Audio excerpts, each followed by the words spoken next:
Shalom saudara sekalian, dimanapun saudara berada, saya berdoa, perlindungan dan hadiratnya memenuhi saudara selalu. Kita akan membahas mengenai apakah boleh orang percaya menghardik setan dan juga sakit penyakit. Lalu apakah ada landasan firman dari kebiasaan yang umumnya orang Pentakosta lakukan ini? Sampai hari ini, kita masih mempercayai bahwa Allah masih mau melakukan mujizat di tengah-tengah dunia. Baik itu mujizat kesembuhan, kelepasan dari keterikatan, maupun providensia Tuhan di keseharian hidup kita. 1 Korintus 3 ayat 9 jelas berkata bahwa kita adalah kawan sekerja Allah di dunia ini. Dan Yesus mengutus umatnya untuk memberitakan Injil sembari mengusir setan demi namanya dan mendoakan mereka yang sakit. Di tengah dunia yang dipenuhi oleh sakit penyakit dan banyak kelemahan ini, apa yang dapat umat Tuhan lakukan secara rohani bagi keselamatan negeri kita? Kita berdoa dan menghardik sakit penyakit ini agar Allah berpekara dan mengadakan mujizatnya. Khususnya bagi Indonesia yang sedang dilanda COVID-19.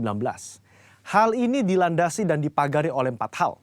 Yang pertama, teladan Yesus yang melakukan mujizat supernatural.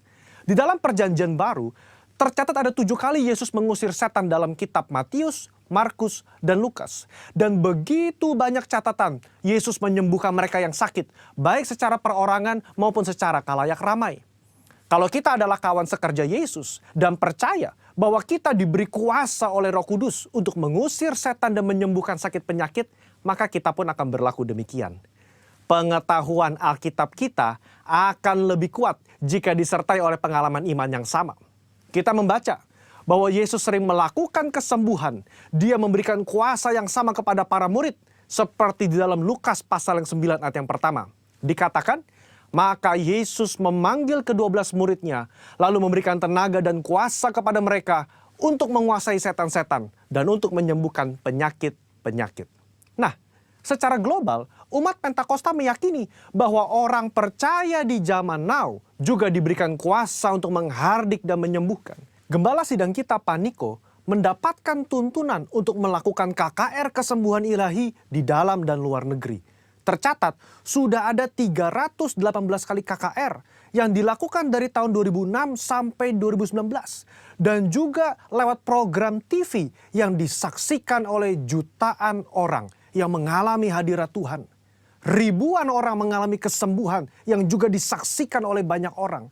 Itu adalah pengalaman rohani tak terbantahkan yang memperkuat pengetahuan umat tentang karakter Allah yang penuh kasih itu.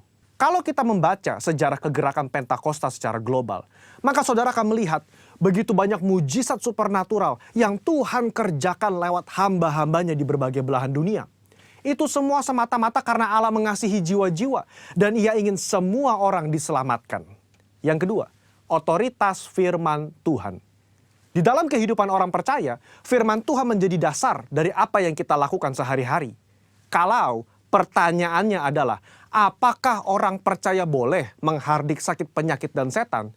Tentu kita melihat dari teks Alkitab bagaimana Yesus dan para rasul melakukannya.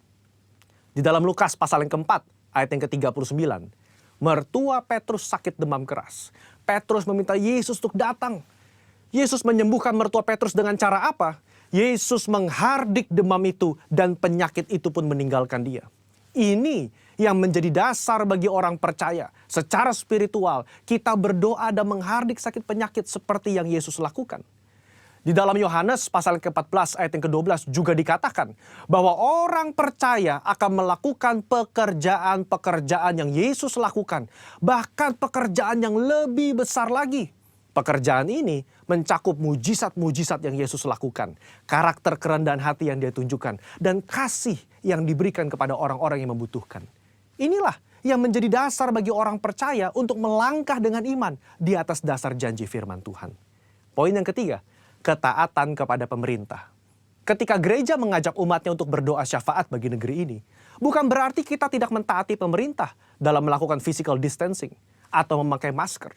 Roma 13 jelas mengajarkan bahwa orang percaya diminta untuk taat dan patuh kepada pemerintah sebagai hamba Allah di dunia untuk kebaikan kita. Dalam konteks pandemi COVID-19, maka ketika kita berdoa menghardik pandemi ini agar cepat selesai, pada saat yang bersamaan kita juga mentaati peraturan pemerintah dalam mematuhi protokol kesehatan. Poin yang keempat, menantikan waktunya Tuhan. Ketika kita berdoa syafaat dan melakukan tindakan iman seperti menghardik hal semacam ini, tidak terlepas dari kedaulatan Tuhan. Iman yang rasional membuat kita terus-menerus berdoa dan berharap hanya kepada Tuhan, sembari mengetahui bahwa jalan manusia bukan jalannya Tuhan. Rancangan manusia bukan rancangannya Tuhan. Contoh, ketika Daud berdoa dan berpuasa demi anaknya yang sakit, sebagai penghakiman Tuhan atas hubungannya yang salah dengan Batsheba, dia melakukannya dengan tidak jemu-jemu. Tetapi ketika Tuhan berkata lain dan anak itu harus mati, maka Daud segera bangkit. Dia makan dan kembali beraktivitas. Apa yang dapat kita pelajari?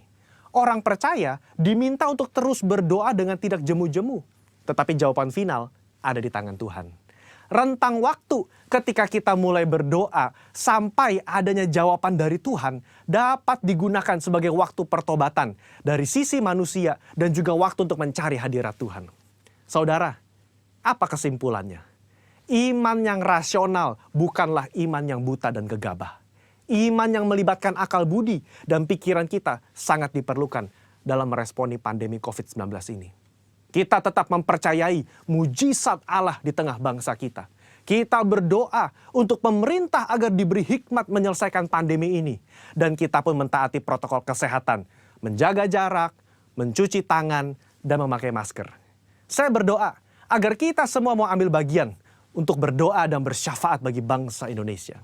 Saudara-saudara, untuk penjelasan lebih lengkapnya dari tim teologi kami, jangan lupa buka link yang ada di atas atau scan barcode yang tersedia. Tuhan Yesus memberkati saudara sekalian. Amin.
Jesus, I worship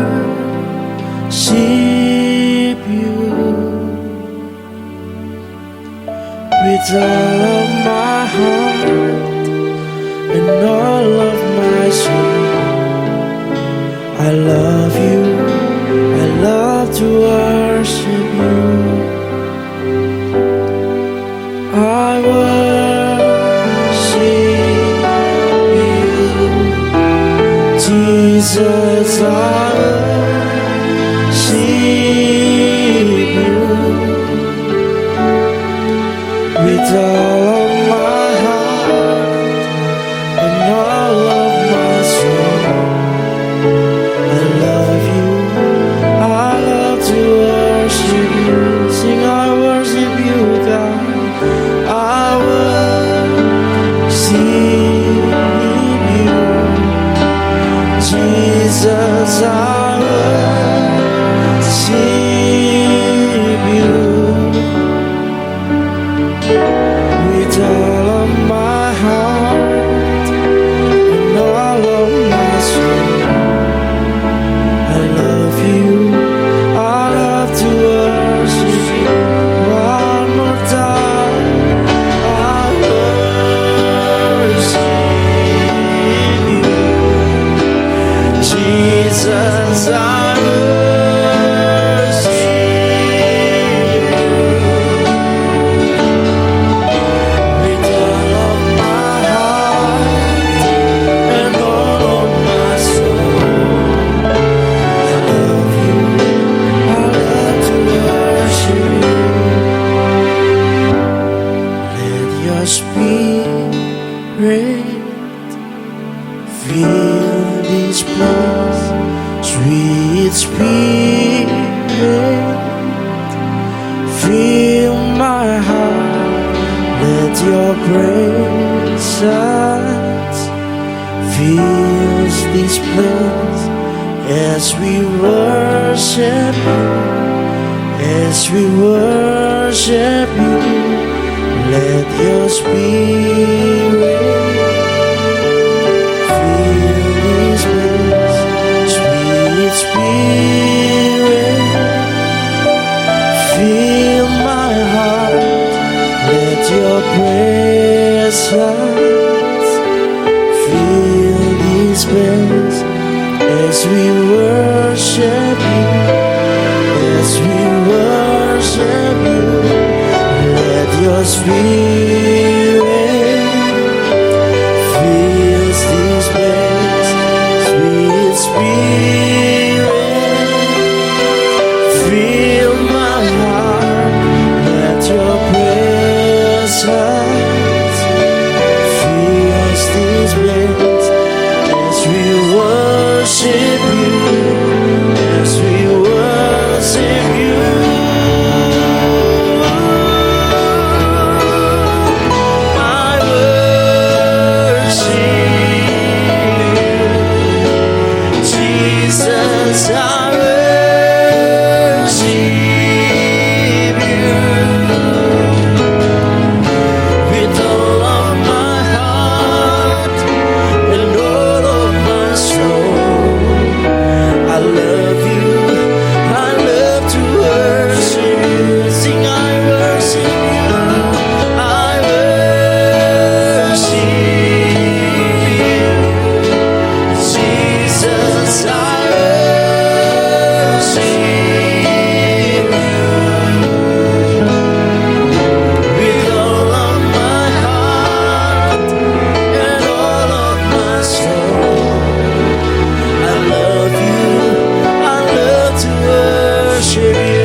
I love to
Mari sama-sama kita ucapkan Mazmur 91.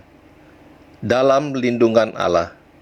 Orang yang duduk dalam lindungan yang maha tinggi dan bermalam dalam naungan yang maha kuasa akan berkata kepada Tuhan, tempat perlindunganku dan kubu pertahananku, Allahku yang kupercayai. Sungguh, dialah yang akan melepaskan engkau dari jerat penangkap burung, dari penyakit sampar yang busuk. Dengan kepaknya ia akan melindungi engkau. Di bawah sayapnya engkau akan berlindung. Kesetiaannya ialah perisai dan pagar tembok. Engkau tak usah takut terhadap kedahsyatan malam, terhadap panah yang terbang di waktu siang, terhadap penyakit sampar yang berjalan di dalam gelap, terhadap penyakit menular yang mengamuk di waktu petang. Walau 1.000 orang rebah di sisimu dan 10.000 di sebelah kananmu, tetapi itu tidak akan menimpamu. Engkau hanya menontonnya dengan matamu sendiri dan melihat pembalasan terhadap orang-orang fasik. Sebab Tuhan ialah tempat perlindunganmu, yang maha tinggi telah kau buat tempat perteduhanmu. Malapetaka tidak akan menimpa kamu, dan tulat tidak akan mendekat kepada kemahmu. Sebab malaikat-malaikatnya akan diperintahkannya kepadamu untuk menjaga engkau di segala jalanmu. Mereka akan menata engkau di atas tangannya, supaya kakimu jangan terantuk kepada batu. Singa dan ular tedung akan kau langkahi.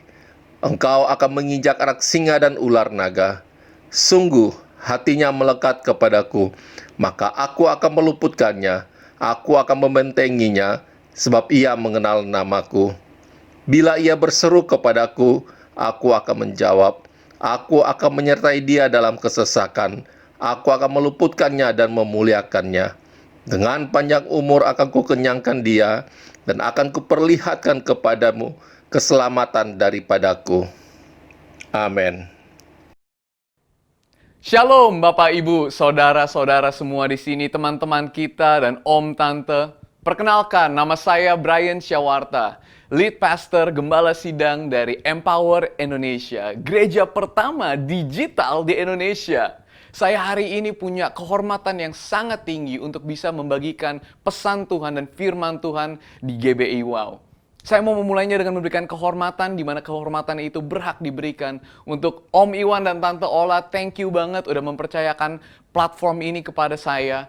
Dan juga untuk Kau Kai Kia, it's good to see you bro. Akhir-akhir ini saudara saya banyak main bareng, melayani bareng, sharing bareng sama Kai. Dan ketiga anak-anak dari Om Iwan dan Tante Ola adalah orang-orang yang luar biasa. Dan saya cinta banget sama GBI Wow. Ini adalah kedua kalinya saya diundang kembali. Sebelumnya saya sempat berbicara di Youth. Dan hari ini saya dipercayakan di platform ibadah umum. Saya datang ke sini, Om Tante, saudara-saudara, bukan dengan kepintaran saya, bukan dengan background saya. Although saya harus bilang bahwa saya udah sekolah Alkitab, jadi percayalah ini adalah pesan dari Tuhan. Tapi saya datang hari ini karena saya yakin ada sesuatu yang Tuhan mau sampaikan. Karena roh yang ada di dalam saya adalah roh yang di dalam Tuhan, yang membangkitkan dia di hari yang ketiga. Dan hari ini kita akan berbicara tentang Musa. So, mari kita masuk ke dalam Alkitab kita di Keluaran 3, mulai dari ayat 1. Sebagai sedikit konteks saudara-saudara, Musa adalah orang Yahudi yang dibesarkan di dalam kerajaan keluarga Firaun di Mesir. Dan dia dari kecil besar sebagai pangeran Mesir, mungkin sedikit kehilangan krisis identitasnya. Karena dia mungkin nggak tahu apakah dia orang Yahudi apa orang Mesir. Dan pada saat dia berumur 40 tahun, dia berantem, lebih tepatnya dia melihat ada orang Yahudi yang berantem dengan orang Mesir. Dia coba meleraikannya, tapi alhasil di tengah itu, dia malah membunuh prajurit Mesir. Dia menjadi ketakutan dan dia pergi dari tempat dia. Kita masuk di ayat kita di ayat 1. Alkitab berkata seperti ini. Adapun Musa, ia biasa mengembalakan kambing domba Yitro mertuanya, imam di Midian. Sekali ia menggiring kambing domba itu ke seberang padang gurun. Sampailah ia ke gunung Allah, yakni gunung Horeb. Lalu malaikat Tuhan menampakkan diri kepadanya di dalam nyala api yang keluar dari semak duri. Lalu ia melihat, dan tampaklah semak duri itu menyala, tetapi tidak dimakan api.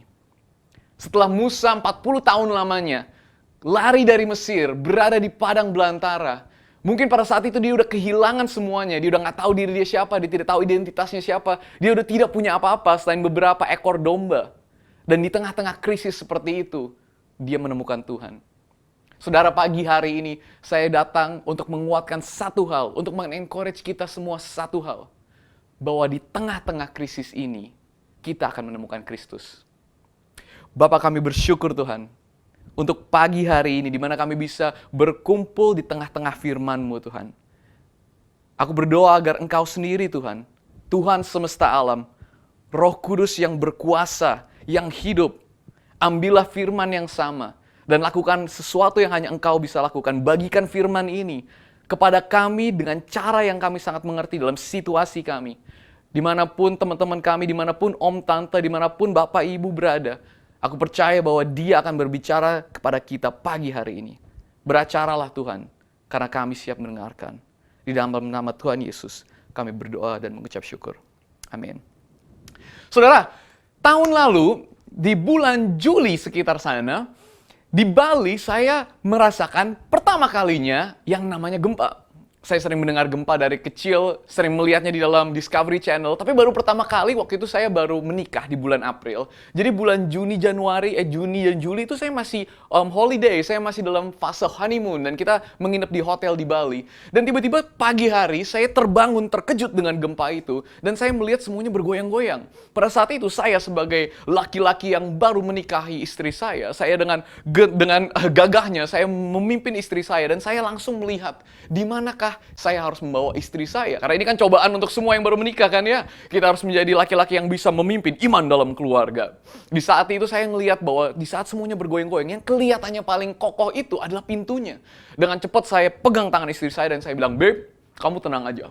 Saya akan memimpin kamu seperti saya memimpin keluarga ini dengan mapan." Saya bawa dia ke pintu, saya buka pintu, saya lihat itu bule-bule pada ketakutan di luar, udah di luar hotel orang-orang pada keluar. Dan di saat itu saya dengan gagahnya dan dengan yakinnya saya bilang, "Kamu tenang di sini, pintu ini kokoh." Karena saya ingat dulu kayaknya pernah nonton film yang dibilang kalau lagi gempa bumi, cari pintu. Itu berlalu, semua aman, nggak terjadi apa-apa. 1-2 minggu setelah itu, saya ngeliat di Discovery Channel bahwa katanya kalau lagi gempa, jangan ke pintu. Karena itu adalah hoax katanya. Kalau pintu itu lebih kuat, itu tidaklah benar. Di saat itu saya baru sadar bahwa, oh my gosh, saya melakukan sesuatu yang agak bodoh. Tapi bukankah seperti itu saudara? Pada saat krisis melanda dan pada saat semuanya digoncangkan, kita secara natural melihat dengan mata kita, apakah jalan yang paling aman? Kemanakah kita harus lari? Saya mengalami itu untuk 1 detik, 2 detik di dalam gempa bumi. Tapi bagaimana dengan tahun 2020 ini, om, tante, saudara? Pesan yang mau saya bagikan pagi hari ini berjudul Kristus di dalam krisis. Apakah krisis itu? Definisi dari krisis yang diberikan dalam Kamus Bahasa Indonesia adalah keadaan yang berbahaya, genting, suram. Saat yang menentukan di dalam sebuah cerita, saat keadaan menjadi berbahaya dan keputusan harus diambil. Di dunia kedokteran kita tahu bahwa pada saat kita masuk ke dalam sebuah krisis, badan kita bereaksi dengan mengeluarkan hormon seperti adrenalin dan kortisol, dan kita memasuki yang namanya fight or flight. Yaitu kalau ada bahaya di depan kita, mode dalam badan kita akan either kita lawan itu, kita maju, atau justru kita lari dan mundur. Dan saya rasa seperti itulah yang terjadi pada saya pada saat gempa bumi itu terjadi. Bagaimana dengan Bapak Ibu semua? Di tahun ini pada saat semuanya digoyangkan, apakah fondasi yang kita cari? Di Matius 7, Tuhan Yesus berbicara tentang membangun rumah di atas fondasi yang kokoh. Dan di perumpamaan itu Tuhan Yesus memakai bahwa ada orang-orang yang membangun rumahnya di atas pasir, yang pada saat gempa bumi datang, pasirnya akan jatuh dan rumahnya akan rubuh. Atau juga ada orang-orang yang membangun rumahnya di atas batu karang yang teguh. Yaitu pada saat gempa itu datang sebesar apapun, rumahnya akan kokoh. Di tahun ini, saya benar-benar bisa merelate dan bisa menyambungkan cerita saya terhadap cerita Musa. Karena Musa yang telah kehilangan segalanya, identitas dia, kepangeranan dia, kepemilikan dia.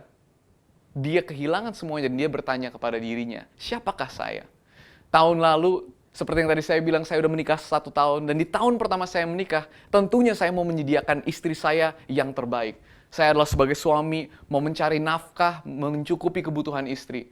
Dari sepanjang tahun lalu 2019, saya mencari partner dan kita bersama duduk untuk merencanakan sebuah bisnis baru, yaitu bisnis minuman yang bernama Yogumi. Untuk 1 tahun lamanya kita membuat brandnya, kita udah mendesain, kita menemukan produknya, kita udah siap launching, bahkan kita udah mencari-cari partner yang akan menjadi franchisor kita. Kita udah merencanakan akan membuka store di Jakarta, di Surabaya, dan di Bali. Tapi awal tahun ini, COVID datang dan semuanya terhenti. Semua ide kami yang sudah kita cari selama 1 tahun, hilang begitu aja. Pada saat ini, bisnis itu terhenti sudah 6 bulan lamanya. Bukan cuma itu, tapi saya sebagai seorang suami, untuk 1 tahun lamanya, tidak bisa memberikan nafkah terhadap istri saya. Saya punya orang tua yang luar biasa baiknya dan mereka mensupport kita. Istri saya punya orang tua yang luar biasa baiknya dan mensupport kami. Dan istri saya pun punya pekerjaan. Tapi saya tidak punya apapun. Saya tidak bisa melakukan apapun. Apa yang kita lakukan ketika semua rencana kita, semua yang kita tahu, semua yang kita udah definisikan bahwa tahun ini adalah tahun kita, tidak terjadi? Di cerita Musa, ada 3 observasi yang kita bisa lihat. Dan pagi hari ini, saya mau menguatkan Om Tante bahwa mungkin saat ini, tahun ini adalah di mana kita tidak berasa bahwa Tuhan ada. Seakan-akan Tuhan tidak mendengar kita, seakan-akan Tuhan tidak melihat kita. Hey, Bapak, Ibu, Saudara, Om, Tante, Dia ada bersama kita. Bahkan saya percaya bahwa tahun ini, tahun di mana krisis itu terasa paling kuat, paling besar, adalah tahun di mana kita akan menemukan Kristus lebih daripada tahun-tahun sebelumnya. 3 observasi sederhana yang bisa kita lihat. Observasi pertama dari pertemuan Musa dengan Kristus adalah ini. Di tengah krisis, Kristus menyatakan dirinya. Di Keluaran 3 ayat 6 berkata seperti ini. Ini adalah pada saat Musa bertatap muka dengan Tuhan. Dia pertama kali menemukan bahwa ada Tuhan Allah. Allah Israel. Dan hal pertama yang Allah katakan kepada Musa adalah ini. Lagi ia berfirman, "Akulah Allah ayahmu, Allah Abraham, Allah Ishak dan Allah Yakub." Lalu Musa menutupi mukanya sebab ia takut memandang Allah. Saudara, Tuhan punya banyak nama. El Shaddai, Elohim, Jehovah Rafa, Jehovah Jireh, Jehovah Shalom. Tapi nama-nama itu mendeskripsikan sebuah karakter dari Tuhan. Tuhan itu begitu besar sehingga kita sebagai manusia tidak bisa mengenal Dia sepenuhnya. Tapi saya percaya bahwa ada satu cara untuk kita bisa mengenal Dia secara intim, yaitu untuk mengenal Dia dalam konteks situasi kita. Contohnya, di musim ini, kalau saudara berada di dalam tempat di mana saudara butuh keuangan, saudara butuh bantuan finansial, saya percaya bahwa Tuhan akan menyatakan dirinya sebagai Jehovah Jireh. Ia yang menyediakan kita. Kalau saat ini mungkin saudara berada di dalam butuh bantuan doa untuk kesehatan saudara. Saudara mungkin berada dalam sakit. Mungkin saudara terkena COVID, karena itu bisa terjadi kepada setiap dari kita. Saya percaya bahwa Ia akan menyatakan dirinya sebagai Jehovah Rafa, Allah penyembuh kita. Atau mungkin tahun ini saudara berasa semuanya berantakan dan saudara mulai masuk ke dalam cara pikir yang agak negatif. Dan mungkin ada tanda-tanda depresi menyerang saudara. You know what, saudara? Saya yakin bahwa Dia akan menyatakan dirinya. Bahwa Dia adalah Jehovah Shalom, Allah damai kita. Saya percaya bahwa fokus di tahun ini, saudara, bukanlah apa yang kita kehilangan, tapi siapa yang kita temukan. Karena kenyataannya kita akan kehilangan banyak di tahun ini. Tapi kita juga akan menemukan lebih banyak. Pada saat Musa menemukan Tuhan Allahnya, hal pertama yang dinyatakan adalah, "Akulah Allah ayahmu." Bukan tentang apa yang Tuhan bisa lakukan, bukan tentang apa yang Musa bisa lakukan, tapi tentang siapa Tuhan itu. Saudara, tahun ini ada hal-hal yang Tuhan mau nyatakan ke saudara, dan ada hal-hal dari karakter Tuhan, kebaikan Tuhan, yang saudara akan temukan di tengah-tengah krisis yang saudara lalui. Ada amin, saudara percaya itu? Observasi kedua yang kita lihat, saudara, bahwa di tengah krisis, Kristus menyatakan, ulang lagi? Yang observasi yang kedua. Iya, observasi yang kedua. 3, Enak nih gue bisa potong-potong gini. 3, 2, 1. Observasi kedua, saudara, bahwa di tengah krisis, Kristus menunjukkan kuasanya. Keluaran 3 ayat 7-8. Setelah Tuhan menyatakan pada Musa bahwa akulah Allah, akulah ayahmu. Ia berkata, dan Tuhan berfirman, aku telah memperhatikan dengan sungguh-sungguh kesengsaraan umatku di tanah Mesir. Dan aku telah mendengar seruan mereka yang disebabkan oleh pengerah-pengerah mereka. Ya, aku mengetahui penderitaan mereka. Sebab itu aku telah turun untuk melepas mereka dari tangan orang Mesir dan menuntun mereka keluar dari negeri itu ke suatu negeri yang lebih baik dan luas, suatu negeri yang berlimpah-limpah susu dan madunya. Apakah saudara merasa bahwa tahun ini adalah tahun di mana saudara putus harapan dan tidak ada jalan keluar? Mungkin saudara udah lama, mungkin bahkan sebelum krisis ini terjadi, udah ada hal-hal yang terjadi di kehidupan setiap dari kita. Mungkin itu adalah masalah keluarga, mungkin adalah masalah keuangan, mungkin adalah masalah kesehatan. Tapi tahun ini seakan-akan semuanya meledak. Saudara, saya yakin bahwa Tuhan udah punya masa. Nanti masukin. Saudara. 3, Saudara. 2, 1. Saudara, saya yakin bahwa Tuhan adalah Allah yang begitu besar. Dia sudah punya solusi untuk masalah kita, bahkan sebelum kita menghadapi masalah itu. Kita selalu mau sebagai orang Kristen bahwa kita mau mujizat, kita mau kesembuhan, kita mau pencukupan dari Tuhan. Tapi tahukah saudara, mujizat tidak bisa terjadi tanpa masalah? Tuhan tidak bisa melakukan mujizat adanya anggur kalau anggur itu belum kehabisan. Tuhan tidak bisa melakukan mujizat untuk menyembuhkan orang kalau orang itu tidak sakit. Tuhan tidak bisa melakukan mujizat untuk membangkitkan Lazarus kalau Lazarus belum mati. Mujizat membutuhkan masalah. Kalau saudara berada di dalam masalah yang sungguh senggit, sungguh sulit, dan tiada jalan keluarnya, pagi hari ini saya mau menguatkan saudara bahwa saudara berada di tempat yang tepat untuk Tuhan melakukan suatu mujizat. Saya ingat pada saat saya sekolah Alkitab dan Teologi di Sydney, saya melihat banyak banget teman-teman saya mendapatkan mujizat uang. Ada satu teman saya yang dia membutuhkan uang kos, dia harus membayar uang kos sebesar $565. Dan dia pada akhirnya sudah 3 hari lagi akan ditendang keluar dari kos-kosannya karena dia tidak bisa membayarnya. Dan dia berdoa seminggu lamanya, kayaknya Tuhan nggak jawab apapun. Satu kali dia berada di sebuah kafe dan dia berdoa, tiba-tiba ada yang mengetap pundaknya dan dia melihat orang yang tidak dia kenal memberikan secarik surat.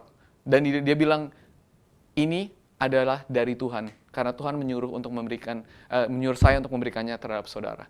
Dan dia melihat, dia buka dan isinya persis $565. Wow, persis yang ia butuhkan. Saya mendengar cerita-cerita seperti itu banyak. Dan satu kali saya bertanya kepada Tuhan, Tuhan, kenapa saya nggak bisa mendapatkan mujizat seperti itu?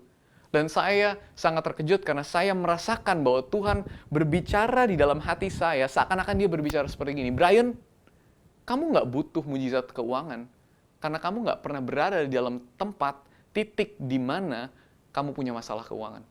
Pada saat saya mendengar seperti itu, saya bilang, Tuhan, saya mau. Karena saya cukup diberkati untuk mempunyai orang tua yang bisa menyuplai uang kepada saya.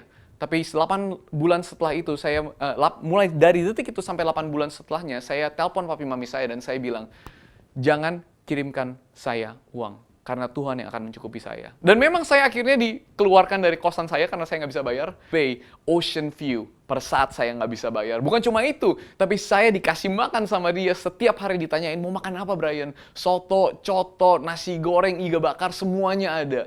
8 bulan, saya hidup dalam penjagaan Tuhan seperti itu. Saya diberikan semua yang saya butuhkan tanpa saya memiliki sepeser uang pun. Dari hari itu sampai hari ini, saya tahu bahwa Dia adalah Jehovah Jireh, penyedia saya. Karena itu saya percaya bahwa hari ini, apapun masalah om, tante, saudara-saudara, bapak, ibu, semakin itu kelihatan genting dan buntu, maka semakin dahsyat Allah akan menunjukkan kekuatannya. Sama seperti Musa, pada saat Tuhan memanggil Musa, bukan hanya untuk Musa, tapi Tuhan bilang bahwa dia sudah melihat bangsa Israel dan semua masalah mereka. Dan pada akhirnya, Tuhan membawa mereka keluar dari Mesir, dan dia menunjukkan kuasanya melalui 10 tulah, di mana ia memperlihatkan bahwa ia adalah Allah yang hidup. Observasi ketiga dari pengalaman Musa adalah ini. Di tengah krisis, Kristus menemukan Allahnya. Saudara, Alkitab itu adalah sebuah buku yang penuh dengan cerita krisis. Berbagai macam karakter, berbagai macam orang menemukan krisis, mengalami krisis. Dan di tengah-tengah itu, mereka menemukan Tuhan. Tapi dari semua cerita-cerita itu, salah satu cerita favorit saya adalah cerita tentang anak yang hilang. Atau bahasa Inggrisnya The Prodigal Son. Ada di Lukas 15 ayat 20-23. Ceritanya adalah ada satu orang bapak yang memiliki dua orang anak, yang sulung dan yang bungsu. Dan yang bungsu ini datang dan ia meminta harta ayahnya. Di zaman itu saudara, kalau seorang anak meminta harta dari ayahnya sebelum ayahnya meninggal, itu sama saja dengan membunuh ayahnya. Bahwa dia tidak peduli lagi tentang ayahnya, tapi dia mau hartanya. Dan anak bungsu ini meminta, dan karena ayahnya itu begitu mengasihinya, dikasih. Dan lanjut cerita, dia mengambil uangnya, dia pergi ke negara yang jauh, dan dia memfoya-foyakannya. Menghabiskannya dengan cara yang tidak benar. Dan sampai satu titik, di mana dia sudah menghabiskan semuanya, ia berada di tempat di mana dia bahkan nggak bisa makan. Ia menjadi seorang pelayan dan memakan makanan babi, karena ia menjadi penjaga kandang babi. Dan di saat itu, dia tersadar bahwa lebih baik saya kembali ke ayah saya. Karena bahkan pelayan ayah saya, hidupnya lebih baik daripada saya. Disitulah di ayat 20 bercerita seperti ini. Maka bangkitlah ia dan pergi kepada bapaknya. Ketika ia masih jauh, ayahnya telah melihatnya. Lalu tergeraklah hatinya oleh belas kasihan. Ayahnya itu berlari mendapatkan dia, lalu merangkul dan mencium dia. Kata anak itu kepadanya, "Bapa, aku telah berdosa terhadap surga dan terhadap Bapa. Aku tidak layak lagi disebutkan anak Bapa." Tetapi ayah itu berkata kepada hamba-hambanya, "Lekaslah, bawa kemari jubah yang terbaik. Pakaikanlah itu kepadanya dan kenakanlah cincin pada jarinya dan sepatu pada kakinya. Dan ambillah anak lembun tambun itu, sembelilah dia, dan marilah kita makan dan bersuka cita." Saudara, terkadang kehilangan kekayaan materi adalah cara tercepat untuk kita menemukan kekekalan abadi. Saya ulangi sekali lagi. Terkadang kehilangan kekayaan materi, apa yang kita punya, apa yang bisa kita pegang, apa yang kita bisa lihat, title kita, jabatan kita, keuangan kita, bisnis kita, ide kita. Terkadang kehilangan itu semua adalah cara tercepat untuk kita menemukan kekekalan abadi. Cerita tentang Musa dan bangsa Israel bukan hanya tentang Allah yang mau menyelamatkan atau membawa bangsa Israel ke tempat yang lebih baik. Bukan, saudara. Tapi itu adalah cerita di mana itu adalah Allah yang membawa mereka, bangsa Israel yang budak, menjadi anak. Tahun ini, apakah yang saudara alami? Apakah yang bapak, ibu, om, dan tante alami? Karena saya yakin di tengah-tengah semuanya ini, ada Allah yang mencari om, tante, saudara. Mungkin selama ini om, tante mengenal dia sebagai Allah yang besar, sebagai Allah yang jauh di sana. Tapi saya yakin dan percaya tahun ini om tante akan mengenal dia secara pribadi. Saya nggak tahu masalah om tante, saya nggak tahu masalah saudara apa. Tapi saya tahu Allah saudara. Saya tahu Allah yang sedang mencari dan rindu untuk mengenal saudara lebih lagi. Tanpa krisis, si anak bungsu itu masih akan punya semua hartanya. Tapi karena krisis itu, dia kehilangan semua hartanya. Tapi ia menemukan ayahnya secara pribadi untuk pertama kalinya.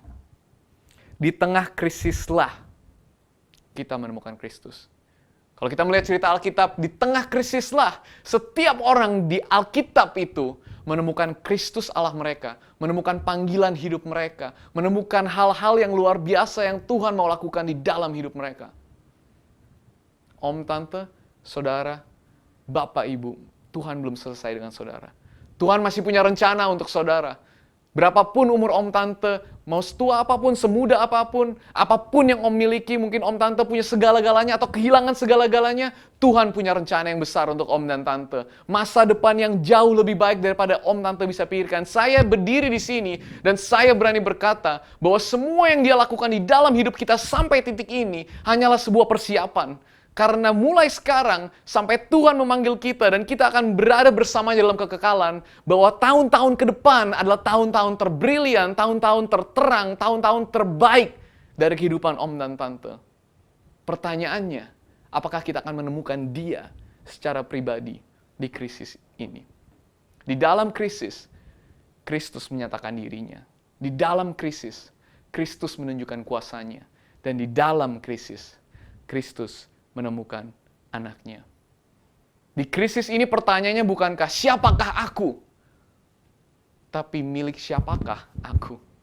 Jawabannya adalah Kristus. Om, Tante, Bapak, Ibu, Saudara, saya percaya bahwa pagi hari ini bukanlah kebetulan. Kalau Om, Tante bisa melihat rekaman ini, saya percaya bahwa Tuhan saat ini sedang berbicara terhadap hati Om, Tante. Dan di cerita Musa, tahukah bahwa kita bukanlah Musa? Bahwa kita bukanlah dan tidak pernah menjadi pemeran utama dalam cerita kita. Tapi dalam cerita itu, kita adalah bangsa Israel. Musa adalah gambaran dari Tuhan Yesus. Bahwa dialah pahlawan kita yang menyelamatkan kita keluar dari dosa kita, keluar dari Mesir, menuju tanah perjanjian, menuju keselamatan. Saya percaya bahwa di masa ini, di musim ini, di tengah krisis kita, Tuhanlah yang akan menolong kita. Saya mau berdoa untuk Om, Tante, Saudara, Bapak, Ibu di tempat ini. Kalau saudara mengalami krisis yang begitu sulit, mungkin gak banyak orang yang mengerti, mungkin pasangan saudara gak mengerti, tapi ada Allah yang mengerti. Kalau itu saudara, maukah saudara menaruh tangan saudara di atas dada saudara? Dan izinkan saya berdoa untuk kita semua. Tuhan, aku bersyukur untuk anakmu Yesus Kristus. Aku bersyukur untuk semua yang telah Engkau lakukan di dalam setiap kehidupan anak-anakmu. Untuk semua saudara di tempat ini, Bapak, Ibu, Om, Tante di tempat ini. Setiap hari Engkau menjaga mereka sampai titik ini. Dan dimanapun kami berada saat ini Tuhan. Kami tahu Engkau ada. Engkau melihat kami. Engkau tahu masalah kami. Engkau tahu air mata yang kami cucurkan. Yang mungkin gak ada semua orang yang tahu. Tapi kami tahu Engkau ada Tuhan. Aku berdoa saat ini Tuhan. Bapa yang baik. Biarlah Engkau memeluk semua anak-anakmu di dalam situasi dan masalah mereka. Nyatakan kasih-Mu. Nyatakan cinta-Mu. Biarlah kami mengenal Engkau sebagai Bapa kami. Bukan sebagai Allah yang besar, yang maha agung saja. Tapi juga Allah yang personal. Allah yang begitu intim dengan kami. Kami bersyukur Tuhan bahwa di musim kehidupan ini, di tengah krisis ini, kami akan menemukan Engkau. Kami akan melihat kuasa-Mu. Dan kami akan melihat pertolongan-Mu nyata dan tidak pernah terlambat. Kami berdoa semua ini. Kami serahkan kehidupan kami, masalah kami dalam tangan-Mu. Karena kami tahu yang terbaik akan datang. Di dalam nama Tuhan Yesus, kami berdoa mengucap syukur. Amin, amin, amin. Ada amin saudara? Saudara diberkati dengan pesan pagi hari ini. Om Iwan, Tante Ola, Kau Kaikia, terima kasih sudah mengundang saya ke tempat ini. Semua jemaat GBI Wow, terima kasih sudah memberikan waktunya dan mendengarkan pesan Tuhan hari ini. Semoga Tuhan memberkati dan sampai jumpa di lain kesempatan. Kita satukan hati di dalam doa. Bapa, kami mengucap syukur pagi hari ini Tuhan. Kami mengikuti ibadah online pagi hari ini Tuhan. Kami bersyukur dan terima kasih atas setiap kesempatan. Tuhan, biarlah ibadah online pagi hari ini memberikan kekuatan buat kami semuanya. Memberikan stamina yang kuat di dalam roh kami ya Tuhan. Kami bersyukur dan terima kasih Tuhan. Kami berdoa pagi hari ini untuk bangsa dan negara kami. Tuhan, biarlah shalom Tuhan turun atas bangsa kami. Engkau mencintai bangsa kami lebih dari apapun Tuhan. Aku percaya ada perlindungan Tuhan yang utuh atas bangsa kami. Tuhan, kami berdoa buat presiden dan wakil dan para jajarannya Tuhan, para menteri, semua yang memimpin bangsa kami Tuhan, berikan roh takut akan Tuhan dalam memimpin bangsa kami Tuhan. Kiranya Tuhan Engkau memberkati keluarga mereka, kesehatan dan kekuatan daripada-Mu Tuhan, roh hikmat dan wahyu dan pengertian turun atas mereka. Terima kasih Tuhan buat segala sesuatu yang Kau sudah melindungi bangsa kami. Kami berdoa Tuhan untuk gereja-gereja di bangsa kami di Indonesia ini Tuhan, biar gereja-gereja semakin hari semakin bersatu Tuhan. Semakin hari semakin kami semakin melekat kepada Tuhan. Jemaat-jemaat Tuhan semakin hari semakin mencari Engkau. Karena kami membutuhkan kekuatan yang daripada-Mu Tuhan. Kami mau mengandalkan Engkau Tuhan. Kami boleh semakin intim dengan Engkau Tuhan hari-hari ini. Karena kami tahu Tuhan di luar Tuhan kami tidak bisa berbuat apapun yang baik. Tapi di dalam Engkau kami bisa melakukan segala sesuatu yang baik Tuhan. Terima kasih Tuhan buat setiap anugerah yang Kau berikan buat setiap kami Tuhan. Kami ada sampai hari ini bukan karena kuat dan gagah kami, tapi semua karena kasih karunia Tuhan dan karena anugerah-Mu. Terima kasih Tuhan, kami berdoa khusus untuk GBI Wow Tuhan. Kami berdoa Tuhan untuk para pemimpin GBI Tuhan, dari Pak Niko Tuhan, dan juga keempat wakilnya, dan juga CK9 Pak Sony Waplau, dan juga wakil dan jajarannya semua Tuhan. Kami berdoa Tuhan berikan roh takut akan Tuhan, hati yang mau melayani jiwa-jiwa Tuhan untuk datang kepada Tuhan.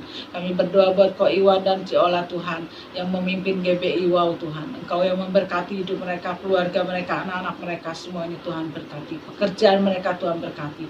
Biar segala sesuatunya, apa yang baik, apa yang sedap didengar dan mendatangkan kebaik, itu yang kami pikirkan semuanya Tuhan. Bapak terima kasih buat hari ini Tuhan. Kami mau serahkan semua doa kami hanya ke dalam tangan-Mu Tuhan. Kiranya Engkau mendengar seruan doa kami, dan kami percaya Tuhan Engkau yang senantiasa memberkati setiap kami. Yang sakit Tuhan sembuhkan Tuhan, yang beban berat Tuhan memberikan kelegaan. Tuhan Kau memberikan kemenangan demi kemenangan buat setiap orang yang mengandalkan Tuhan. Terima kasih Tuhan, kami serahkan doa kami ini hanya di dalam nama Tuhan Yesus Kristus. Kami berdoa mengucap syukur. Haleluya. Amin. Shalom semuanya, Ibu Bapak terkasih dalam Tuhan. Kita sudah mendengar firman Tuhan yang disampaikan oleh saudara kita Brian, yang begitu dipakai Tuhan secara luar biasa anak muda ini. Kami percaya firman ini menguatkan kita, juga memberkati kita. Terima kasih Brian. Mari kita berdoa sama-sama, kita tundukkan kepala. Bapak dalam surga, terima kasih hari ini kami sudah mendengar firman-Mu, kami sudah diberkati atas firman ini. Kami serahkan semua kehidupan di tangan-Mu. Hamba-Mu berdoa khusus untuk Brian Tuhan. Kau terus pakai anak ini Tuhan Yesus. Hamba tahu Tuhan Kau mempunyai rencana besar untuk anak ini Tuhan. Tuntun pimpin anak ini, tutup bungkus dan kuasa darah-Mu yang kudus, juga Karen Tuhan, keluarga baru ini Tuhan Yesus, Engkau yang menyertai dalam pelayanannya, dalam kehidupannya. Terima kasih Tuhan. Tak lupa hamba juga berdoa untuk para jemaat Wow yang begitu setia, juga para pemirsa yang mendengar atau melihat tayangan ini. Kau berkati mereka Tuhan Yesus, damai sejahtera, sukacita, kesehatan menyertai kita semuanya. Terima kasih Tuhan Yesus. Terima kasih Roh Kudus. Tiba saatnya kami rindu untuk menerima berkat.